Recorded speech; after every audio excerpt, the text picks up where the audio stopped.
is Loretta, and I'm an 8th grader. My name is Kalasia. I'm an 8th grader. And hello, everybody. My name is Ms. Toya. I'm the Director of Diversity, Equity, and Inclusion. What Black figure inspires you and why? So ever since I was a teenager, probably your age, I have most admired Oprah Winfrey. She was someone that I just loved her story, loved that she broke barriers, and in her career, I love that she gave back and that she was an inspiration to young girls that look like me, and I always wanted to be her and be like her in terms of her impact. So she inspires me. What does Black History Month mean to you? That's a great question. Black History Month to me is a time where we who are Black or African American, however you self-identify, can celebrate our history, celebrate who we are as a people, and share that with other people. Educating people about our contributions, our contributions to this country and to the world. So I just think it's a great time of learning and sharing and inviting people in to learn more about who we are. How do you feel Worthington City Schools embrace children of color? Well, for me, I think we do a great job of acting on our mission statement, which is empowering a community of learners who will change the world. And so for me, when I think about that mission statement, I focus in on the community. And that means who our students are, who our families are, like who makes up Worthington. And that's the diversity part of it.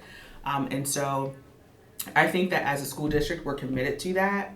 I think the work that I do elevates that. And we celebrate who we have and work really hard to create spaces where kids are seen, valued, and heard so that they see themselves in books and see themselves in videos or things like that we do. So my hope is that every kid knows that they are important, that they're valued, and they matter to their teachers and to us who are administrators in the school district.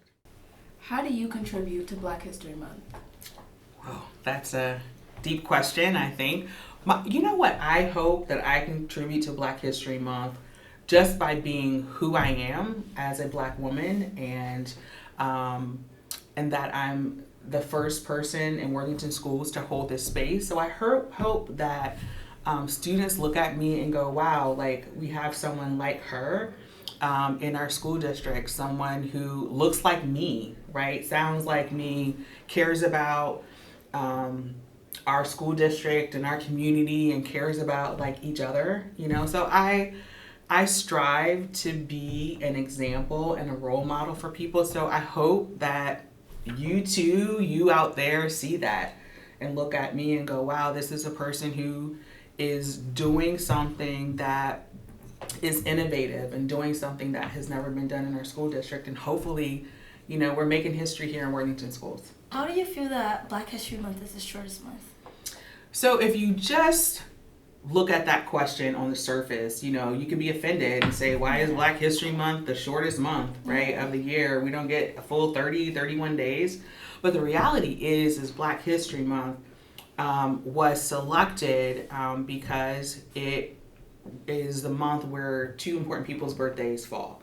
One is Frederick Douglass, who was an abolitionist, and the other one is Abraham Lincoln. And so obviously we know he's credited for the Emancipation Proclamation, which freed the slaves. So that month was selected in honor of those two men. So while we could be offended by that, once you know the history of something and understand why it is, then you go, okay, I get it, I understand it.